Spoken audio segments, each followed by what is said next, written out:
পূর্ব মেদিনীপুরের পটাশপুর ২ নম্বর ব্লকের ইটাচোনা গ্রামের ১৮ বছর আগে আমরা কজন কার্তিক পুজো কমিটির সদস্যরা আয়োজন করেছিল কার্তিক পুজো। সেই পুজো মণ্ডপে ৫১টি মূর্তি, ৫১ জন পুরোহিত দিয়ে পুজো করা হয়। দূর দূরান্ত থেকে বহু ভক্তের সমাগম হয় এই মণ্ডপে।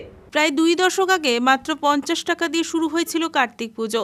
এলাকার কয়েকজন যুবক মিলে শুরু করেছিলেন পুজোটি। ছোট করে শুরু হওয়া সেই উদ্যোগ আজ বিশাল মেলার রূপ নিয়েছে। প্রথমের দিকে অল্প কয়েকজন ভক্ত আসতেন, তবু উৎসবের আনন্দে কোনো ঘাটতি ছিল না। সময়ের সঙ্গে সঙ্গে পুজোর আয়োজনের আকার বড় হতে থাকে। ধীরে ধীরে লোকমুখে প্রচার হয় এই পুজোর কথা।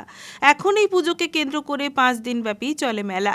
একই মণ্ডপে ৫১টি মূর্তি, ৫১ জন পুরোহিত দিয়ে পুজো করা হয়। দূর দূরান্ত থেকে বহু ভক্ত ভিড় জমান। আজ যখন সেই পুরনো দিনের দিকে ফিরে তাকানো হয়, কিভাবে ৫০ টাকায় শুরু হওয়া সেই পুজো আজ লাখ লাখ টাকার বাজেটের পুজোর আকার নিয়েছে। পূর্ব মেদিনীপুর জেলার পটাশপুর ২ ব্লকের ইটাচোনা গ্রামের ১৮ বছর আগের কয়েকজন যুবক মিলে ৫০ টাকা দিয়ে শুরু করেছিলেন কার্তিক পুজো। ইটাচোনা গ্রামের আমরা কজন কার্তিক পুজো কমিটির সদস্যরা বছর বছর পুজোর আয়োজন আরও বড় করে তোলার চেষ্টা করেন। তারা জানিয়েছেন, কয়েকজন যুবক মিলেই ২ দশক আগে ক্লাব গঠন করেন এবং সেখান থেকেই শুরু হয় কার্তিক পুজো। ধীরে ধীরে এলাকাবাসীর সহযোগিতা বাড়তে থাকে, আর সেই সহযোগিতার ফলেই এই পুজো পূর্ব মেদিনীপুর জেলার মধ্যে অন্যতম বড় আকর্ষণে পরিণত হয়েছে।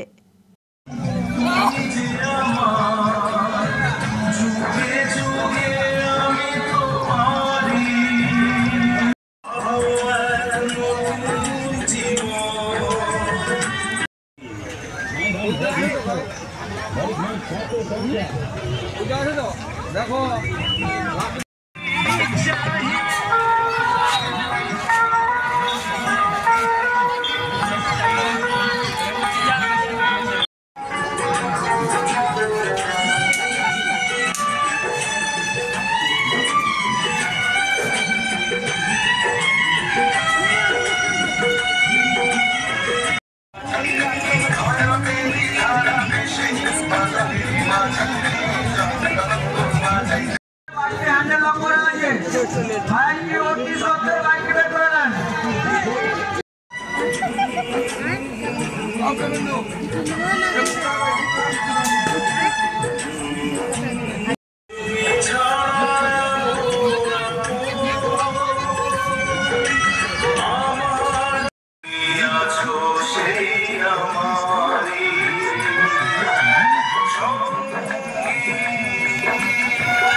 রঞ্জন মাইতির রিপোর্ট, খবর BCBS।